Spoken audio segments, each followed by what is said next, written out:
That's not really how I see education. That's not how I think education should be. I'm a big fan of active learning. I'm not into spectator education. So I don't want you to be discouraged by the term lecture.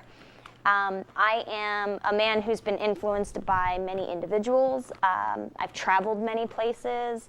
I suppose since you've invited me here tonight, I've also influenced people as well. But since so much of who I am and what I believe is based on my respect for the importance of experiences, I'll start by giving you some information about my life and an overview of some of the experiences that I've had.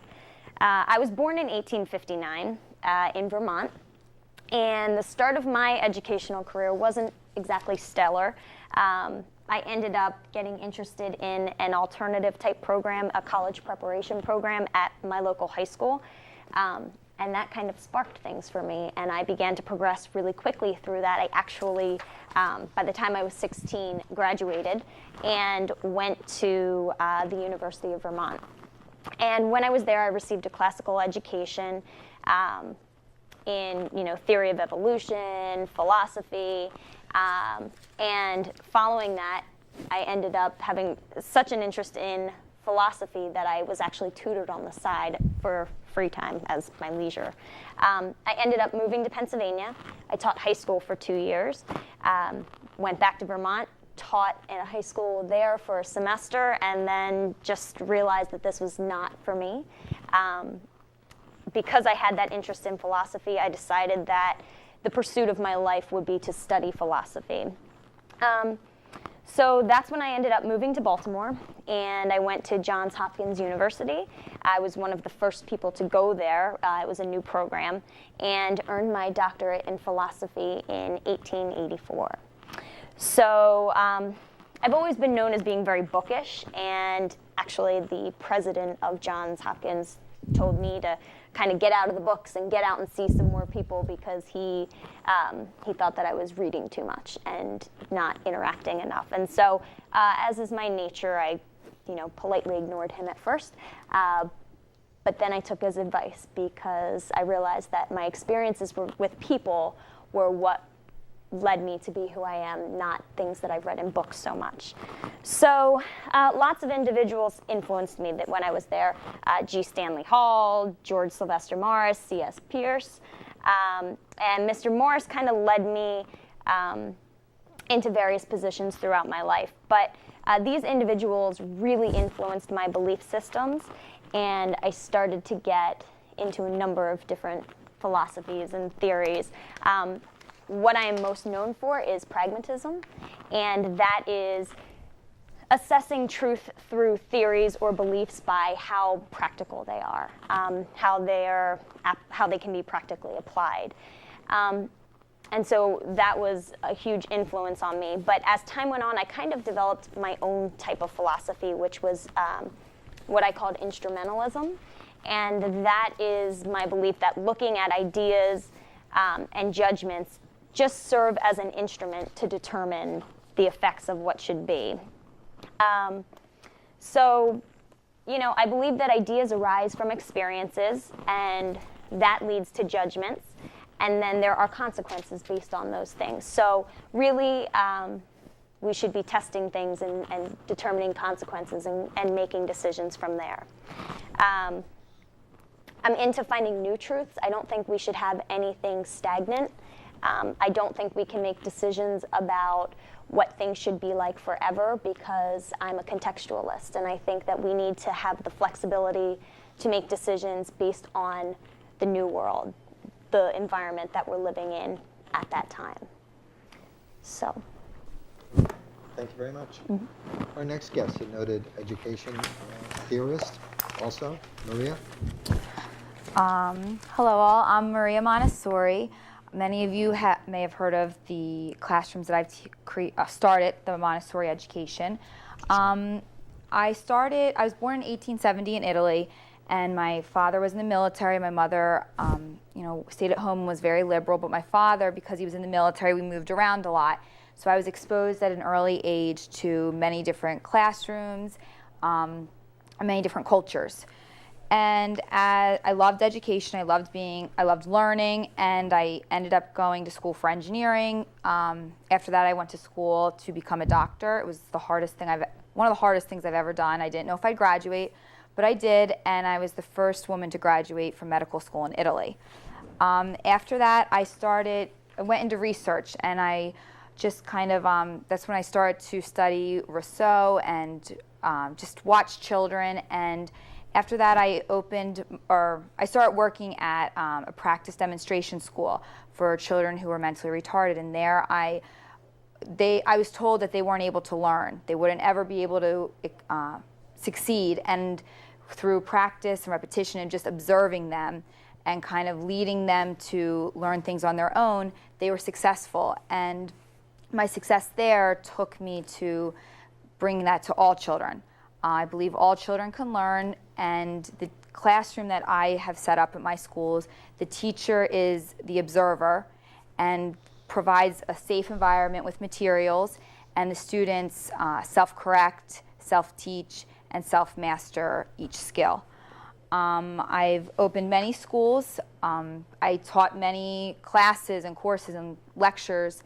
My schools went all over the world before World War II. In World War II, many of my schools were closed because just the openness to change was not there at the time. After World War II, the schools reopened, and since then, they've become more and more popular. Even though there aren't that many Montessori schools, a lot of my practices have gone into traditional classrooms. You see a lot of the manipulatives and math in the classrooms, the traditional public school classrooms now. For technology, I'm a big believer that it should be incorporated, and it's the child's job to learn how to use it. And the other thing about Montessori schools that it's important, that the overall goal of the Montessori education is to have the children become lifelong learners and productive citizens in their community. So figuring out what's best for them so that they can then take that into their community. Well, thank you very much. And our last guest, we're grateful to have with us the Dalai Lama. Hello, I'm the Dalai Lama. I was born in the small village of Taxter to a poor family on July 6, 1935. I had 2 sisters and 4 brothers. My oldest brother and my youngest brother were recognized as the reincarnation of a High Lama. It was very uncommon for one family to have 2 members be reincarnated. They didn't know when I was born that I was to be the Dalai Lama. When I was 3 years old, the Tibetan government began looking for the reincarnated Dalai Lama, and they came to my village after some of the High Lamas had visions, and they came to my parents' house with different artifacts of the previous Dalai Lama, and if I was able to, at 3 years old, acknowledge that they were items of mine, that was proof for them that I was the Dalai Lama, and I did. I recognized every single item, and the ones that were not the items, they weren't mine. So from then on, I was put into a monastery and separated from my family for 18 months. Then my family was allowed to join me, and we moved to the capital, and there's when my formal education started. And when I was 15 years old, I was given the title for being the ruler or the spiritual leader of the Tibetan people. This was done at an early age for me because at the time China was invading, and the Communist Party wanted us to follow their ways, and for some time we were fighting back, and we couldn't take control of our country anymore, so we were forced into exile into India, and that is where we are still to this day. My thoughts on technology: I think technology has purposes in life, but we have to tread very carefully, because if we don't, we could find ourselves one day, being able to have the ability to take that feeling part out of our brain, and we all walk around like robots, and that is not something that I see would be beneficial for humankind. I do think technology has a good place. I have a Facebook page. I have many followers on Twitter, but I'm spreading the word of compassion and love And I hope that our education system, when we are teaching kids about technology, that they're able to incorporate morals and values into it rather than just letting them run free with it. That we are able to educate them before we put them technology in their hands, so that one day they have that compassion for the world. Okay, well, thank you very much. We have an interesting group here and a good subject. Before we take a break, I just want to bring up a few things. We've gotten some great differences here with regard to teamwork, the value of competition, the problems with competition, various methods of learning, whether or not it's a group versus the individual, whether or not it's self-directed versus values. So when we return from our break, we'll have quite a bit to discuss. Dr. Harris, is there anything you'd like to comment on or add at this point? I thought I was Jane Meadows. No. No, I told you. Okay, let's have a break. Okay, we'll take a 5-minute break. We'll come back. The final session will be no longer than an hour, okay? So it may be a little bit less, depending on where we're going with it, but we'll stop at the end of an hour at any rate. And when we return, I'll start by reading the question so that it's focused for everyone again as to what we have under discussion, and then we'll proceed with your comments and/or questions. Thank you all. Good job.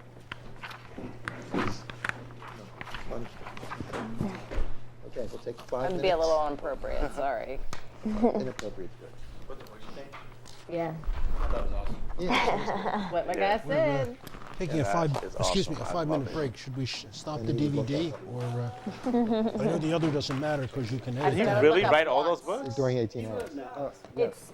It's argued whether he did this or not. This And is people the are like, only, there's the no first way. he and could have only written book. How many books is that? It's 506. We're gonna take because 5 he minutes. didn't even know it was 506. Is he still alive? He died of, Doesn't matter? Okay, that's fine. he died of carpal tunnel Serious? yesterday. No, I'm just Yeah, kidding. right. He died actually of AIDS, but it was from a transplant. And that was back, Blood transfusion. yeah. But like, You had that list out, I'm only like, oh lived, my he only lived to be, how was it, like 60? He like at first he was like, okay, I want to be 80. And then he was like, oh my gosh, he had a heart attack and he's like, hopefully I make it till I'm 60. And then, I forget how old he was. But he, like if he had been alive for like 20 more years, Some of the books are edited text, and some of them were written by Shakespeare. he's read the Bible like 4 times and wrote a whole like, pretty much he gave them the idea. He gave them the idea for the Idiot's Guide to stuff because he's got like Oh, really? he's got like Isaac's Guide to like it's actually really funny. He has a guide to how to be a dirty old man. That's what he looked up. He wrote like 3 autobiographies about himself. I love the comment about an orgy. That was hilarious. Oh, man. Okay. Is that a quote? Or you just... Yeah, that was an actual quote. That's great. Oh, no. You did great. He wrote, okay, where's his guides? He wrote He says it's not necessary. Asimov's Guide to the Bible, Volume 1. Asimov's Guide to the Bible, Volume 2. Like all the stuff he wrote, guides to Shakespeare, Volume 1 and 2. Like all these annotated books. It's crazy how much he wrote. Is it interesting? Yeah, it's like, yeah, it's all like I loved it. I got to like watch all of his interviews too, so it was really interesting.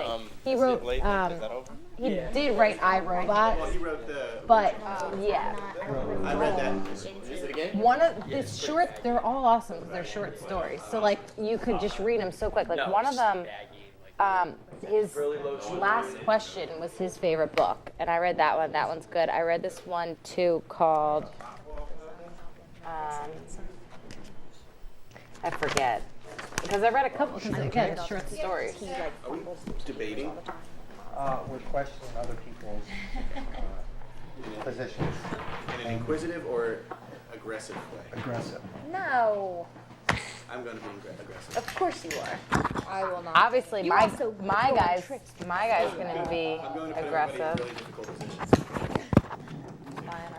Yeah, 'cause you're a journalist. Whatever. Whatever. He also happened to marry someone whose father was a billionaire. Yeah, he married his wife is the daughter of someone who owned a real estate empire and was valued at $200 billion. I have a Facebook, yeah, but like YouTube attracts your friends too. I didn't know that. Oh yeah. Oh yeah. You say you spoke at Yeah, he did. situation? Oh, I know. He didn't tell the story. And I was like, hey, My eyebrows I'm like, are whoa, I don't have really I'm not on YouTube. I gotta check out your videos. What are they mainly about? Just vlogs. Oh, of course. They're Silly not stuff. Yeah. And I was trying to like, because I don't see my friends out in Harrisburg a lot, so at one point I was like, can you like videotape this out and like put it on like the website they checked. That's But it was cool. like from 2 years ago. Yeah, It hasn't been really for a while. that's fine. Motion, that's so Oh, fun. yeah. I'm still getting over that.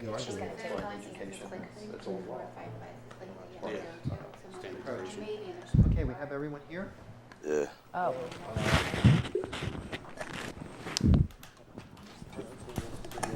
Okay. All right. Here's the question for discussion. And if you want to, whenever you want to comment on this, just jump in. Be civil, of course. If the future of education lies in the use of technology, how will we educate future generations in a world of constant technological change, and to what ends?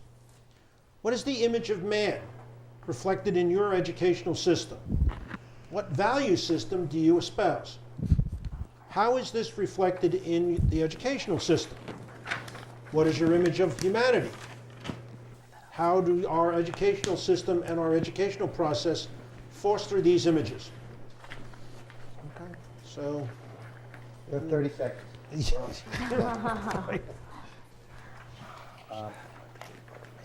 why don't Can we agree that there is something wrong with what we're doing right now, the way education's going right now? I can. I mean, I actually can throw out there that I am often blamed for, because I had so many ideas, and I'm known as the father of modern American education, although many things are in the education system right now that I disapprove of.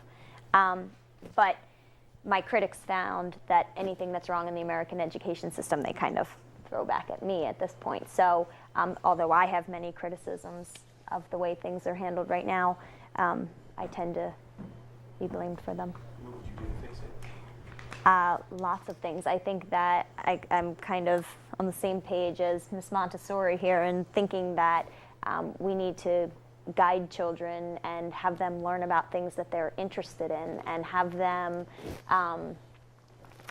experience and bring their experiences into education.